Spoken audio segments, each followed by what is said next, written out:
A little deer named Bambi wandered through the vast forest with his mother, but suddenly both of them fell into the sights of a hunter. Witnessing his mother fall to cold gunshots, little Bambi panicked and fled, forced to live alone in the wild world from then on. Despite facing countless difficulties and constant threats from predatory animals in the forest, Bambi gradually grew up, becoming a strong animal. He even found a mate named Fi. When they had a fawn together, they continued their peaceful life as before. However, over time, increasing human intervention around the forest made their lives suffocating and full of danger. One time, while running on their familiar trail, Bambi witnessed his mate being hit by a speeding car. Before he could react, Bambi was attacked by a man with a heavy metal shovel. After the two animals fell, the man continued to pour a barrel of radioactive liquid into the forest river and left. A few hours later, Bambi woke up in shock, realizing his mate was dead and his child was gone. Bambi painfully headed towards the riverbank to drink water to recover from his injuries. But the radioactive substance had seeped into his body, causing Bambi to undergo a terrifying transformation, becoming a creature with a completely different and frightening appearance. Not long after, Taylor and his two colleagues, Michael and Eddie, practiced shooting. Then they immediately set off to hunt a deer to complete their hunting mission. Elsewhere, Sana and her son Benji prepared to leave for her mother-in-law's house. But she was angry to learn that her husband was once again absent to take them because of work. So she decided to go with her son herself. During the trip, Benji felt unwell, causing the driver to stop the car for him to rest. While sitting in the car with his mother, Benji asked why she was angry during the recent phone call, but Sana just said everything was fine. However, Benji didn't believe it and wondered if his mother would be deported because he realized his parents were no longer together. Before that question, Sana reassured him that it wouldn't happen, and added that his father would meet him at Grandma's house. This promise made Benji happy, and when his nausea subsided, the two got up and continued their journey. As the driver continued to drive, he noticed the heavy and depressing atmosphere in the car, so he looked for candy to share with the passengers. However, as he bent down to look for candy in the glove compartment and then looked up, he was stunned when a giant deer suddenly appeared blocking the road. Despite trying to swerve to avoid a collision, the car was hit hard by sharp antlers, leading to a serious accident that overturned the car in the forest. While Sana and Benji struggled to get out of the overturned car, the animal approached, crushing the driver with overwhelming force, severely injuring him. In a critical moment, Sana screamed at her son to crawl out with her. They both fortunately escaped before the deer finished off the driver by crushing his neck under the weight of the car. Faced with that terrifying creature, Sana and Benji fled in fear. Not far from there, Mary, Benji's grandmother, looked out at the forest from the backyard, whispering the name Bambi with a worried expression. Inside the house, Harriet chatted with her husband Andrew and wondered why S still hadn't returned. Noticing her mother-in-law standing outside, Harriet brought her inside and scolded Harrison for not taking care of her. However, Harrison was indifferent, not worried about his family, and even asserted that Harriet was not his real mother, so she had no right to interfere and bother him. At that moment, Mary felt something strange approaching. She warned of a danger lurking for them. A little later, Sana and Benji ran home. Sana recounted everything that had just happened and said they had to leave the driver at the scene of the accident. To try and calm the situation, Rua decided to go to the accident scene to check if the driver was still alive. Benji revealed that his leg was injured while fleeing. On the road, the hunting group called their superior to report that they were returning after completing their mission. However, as they passed by the road, they noticed something unusual. As the group got closer, they saw the car attacked by the animal. While investigating, the hunters found Sana's mobile phone on the ground. Immediately after, they suddenly heard growls around them, making them believe something was following them. They immediately went into the forest to find the source of the sound.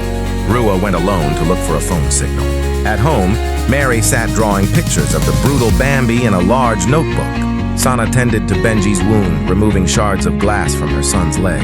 In the middle of the forest, Taylor separated to investigate the area alone. Suddenly, he heard a noise nearby and immediately fired his gun in that direction, but the bullet accidentally hit Yua directly in the head, causing him to collapse instantly. Seeing one of his teammates accidentally kill someone made Michael angry. But at this moment, Tyre was extremely frightened, so Michael had to hold Tyre tightly to a tree to reassure him. Then, the leader ordered the whole group to carry the body back to the truck to decide what to do next. In the living room of the house, Harrison was called by Harrius. As soon as he left the room, Mary increasingly felt something strange was happening. She turned off the lights, went to the window, and saw the lights flickering continuously like a bad omen. Ben Teener discovered the drawings his grandmother had made earlier and began to intently observe them as if wanting to understand what was hidden behind each stroke. The boy was still very confused by Mary's strange and inexplicable behavior, so Benj approached the window to ask if she was okay. Suddenly, at that moment, the living room window was hit by a bird, creating a loud noise that startled him. In that moment of chaos, Benji looked out into the dark garden and saw a giant deer appear with his own eyes. That image panicked the boy so much that he screamed for his mother in fear. Realizing Bambi's terrifying presence, Sana immediately grabbed her son's hand and her mother-in-law's, then quickly pulled them to flee with her. After successfully breaking into the house, the terrible deer immediately began a fierce attack on the remaining family members. Harrius's husband and son fortunately escaped to the other side of the kitchen. She locked herself in the bathroom. In this cramped space, she was quickly cornered by the monstrous animal against the wall with no escape. Harrius then tried her best to open the window, hoping to find a chance to escape. Although she was attacked by the beast, injuring her legs, she still struggled out and jumped straight into the garden. After that, the whole family rushed into the car to escape this terrifying hell. Harrison was then in extreme panic and repeatedly asked where his stepmother was now. It was at that moment that Harrius suddenly appeared. She ran and screamed in panic, rushing wildly through the garden with Bambi close behind her. But before she could reach the car with everyone, her body was torn in half by the sharp antlers of the evil beast, making the entire family witness the horrific scene and freeze in fear.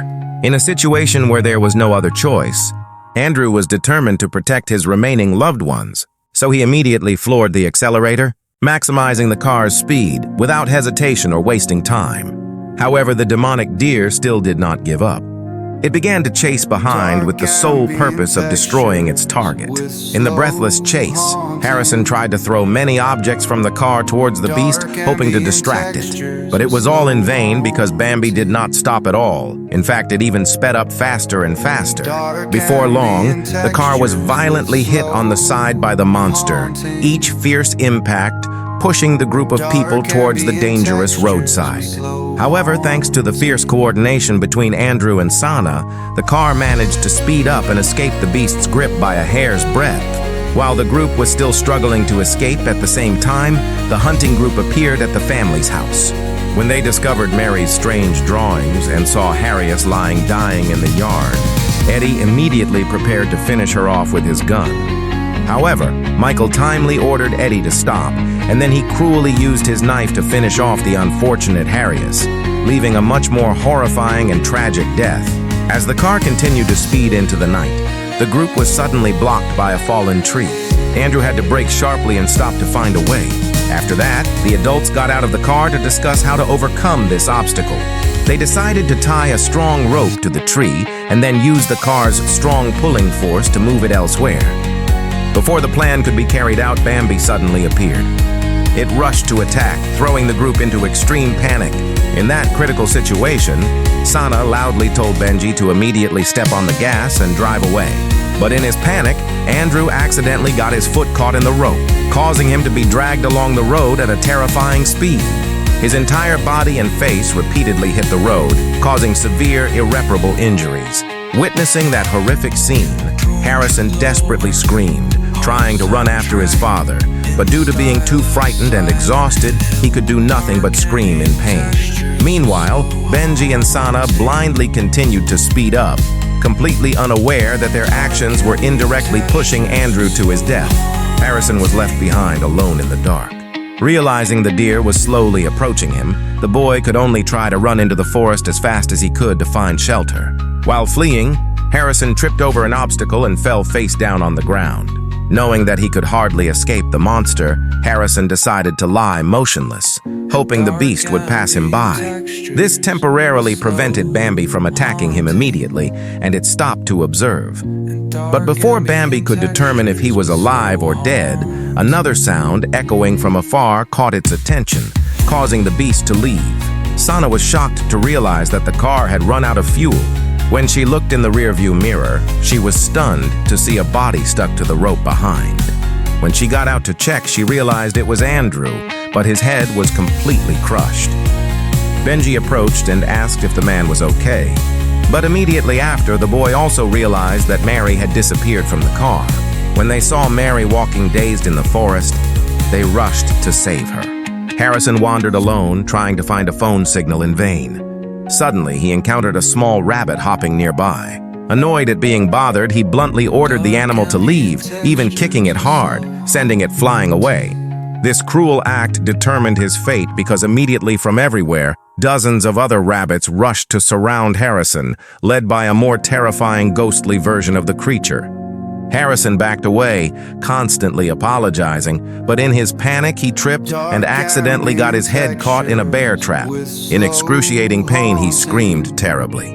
But the rabbits were not afraid, and even aggressively approached, then began to tear him apart and eat him on the spot. Harrison had no idea that this entire horrific scene was being watched through a small camera cleverly disguised among the dark trees in the forest. Sana tried to reassure and explain that the whole family was still worried about her. But Mary could no longer communicate normally. She just repeated meaningless words. Benji suddenly fired a flare into the sky for no obvious reason. Sana rushed to snatch the flare from her son's hand. Before she could extinguish the glowing red light, she felt something strange enveloping them. Sana was horrified to realize they were standing in a den where Bambi had left hundreds of human bones scattered across the ground. Mary, overcome with fear, began to sing in a trembling voice as if to ward off the horror. Sana quickly asked Mary to be silent, but suddenly all three heard the rumbling growl of the demonic deer approaching. When the creature appeared in sight, Sana screamed in horror, telling them to run immediately, and at the same time pulled her mother-in-law to crawl under a fallen log, helping them narrowly escape Bambi's terrifying pounce. While fleeing, all three finally ran out onto the road, where they were fortunately found and quickly rescued by the hunters. After that, Sana tried to persuade Michael that they should go back to find Harrison. But Michael, as the leader of the group, thought that the safest and most reasonable option at this time was to take everyone to his house immediately and assure them that they would be safe there. Before they left, Tay threw the body of a bird onto the road. After only a few minutes of driving, the group reached the hunter's house. At that moment, Michael heard a noise coming from inside the house. He immediately drew his gun and ordered the intruder to reveal himself immediately. However, the person who came out was none other than Simon, his boss, and also Benji's father. Sana was completely shocked to discover that her husband was directly involved in everything that was happening. Then the group was led inside the house. Benji's parents were arguing fiercely. Benji curiously approached to eavesdrop on the conversation and was horrified to realize that his parents were talking about him as if he were not a child in the house, but just a troublesome burden. Very angry, Benji went outside and vented his anger on everything around him. While doing so, he heard a small animal crying nearby and decided to go to the sound to see what was happening. In the argument, Simon revealed the truth that he had hired the hunters to kill Bambi, the evil deer, because it had turned into a monstrous creature after contact with the chemicals they had poured into the river. Disgusted by what she had just heard, Sana said they needed to call the police immediately. She went to the communication room to get a hunter's walkie-talkie. However, Michael stopped her. He pointed his gun directly at Sana and coldly said that he was not like Simon, so he had no reason not to hurt her right now. With no other option, Sana had to drop the walkie-talkie on the table. No longer trusting the words of these evil men, Sana decided to leave. But when she went into the living room, she found her son was no longer there. Sana immediately rushed out to call Benji. Unable to find him, Sana began to check around the house. When she pulled back the tarp, she was horrified to see the bodies of Harrison and Joshua. The bodies had been hidden outside by the hunting group. Benji saw Eddie and Taylor carrying a fawn trapped in an iron cage and decided to quietly follow them to see what they intended to do with the animal. When they reached the designated spot before continuing with the plan, Taylor said he needed to go to the bathroom and left a few meters away, unaware that Bambi was secretly watching from the shadows. Suddenly, he heard a noise among the trees. Taylor immediately pulled out his flashlight to investigate. But he was suddenly attacked by Bambi. Annoyed that his teammate hadn't returned, Eddie decided to go look for him. When he discovered Taylor had been killed, he was horrified and nauseated. Immediately, Bambi appeared from the shadows, causing Eddie to panic and run straight towards the car. At this moment, Michael and his assistant in the observation room realized that Benji was near the trap to free the fawn, so they became angry and decided to kill the boy as soon as he reached his car. Eddie tried to remain silent to avoid being discovered, but Bambi suddenly rushed out, bit his legs, and then bit off the madman's head. In the forest, Benji heard his mother calling and tried to find Sana. Michael also arrived at the trap and asked his assistant where Benji was. But before she could answer, the giant deer broke into the cabin. But when it heard the door of the adjacent room slam shut, Bambi gathered its strength to destroy it, terrifying the assistant. Knowing there was no other way to survive, the female hunter used her gun to shoot one of the gas tanks, causing a fierce explosion that destroyed the entire area. Immediately after, Benji was found by his parents. But at that moment, Michael also appeared and ordered the boy to release the fawn immediately. Simon also forced his son to obey, but Benji resolutely refused. The group saw Bambi emerge from the forest. Part of its body was burned by the explosion. Although Michael tried to shoot at it, he was quickly knocked down by Bambi and dragged away while screaming in despair. Sana and Simon ran to pick up the walkie-talkie dropped by the hunter. When he got it, Simon declared that he would not let anyone destroy his life. But immediately after, Bambi returned and headed straight for Benji. Although he saw his son in danger, Simon cowardly turned and fled. To protect her son, Sana approached Benji. Seeing the fawn right behind the boy, she had an idea and asked her son to stand still. Sana gently picked up the small deer and placed it directly in front of Bambi. This action caused the giant deer to stop, abandoning its intention to attack them. However, while petting the small deer, Bambi was suddenly hit by multiple shots from Michael, who had fortunately survived the attack. Sana screamed, telling him to stop, but it was too late. Immediately, the madman was shot down by Mary. She had survived the explosion unharmed. After all, Mong tried to escape in his car, but halfway there, he was suddenly attacked by one of the ghostly rabbits. It rushed and bit ex-Mong's neck, easily killing the treacherous husband. Finally, Benji hugged his mother and grandmother as they watched Bambi take his last breaths. Realizing that his father was no longer alive, the small deer tried to nudge him but got no response. Sad at the loss, it cried out in pain for the passing of its father. So today's video ends here. If you found it enjoyable, please give it a like, share, subscribe, and hit the notification bell to look forward to upcoming videos. See you in the next films. Hui Movie Review says goodbye to you all. Bye-bye.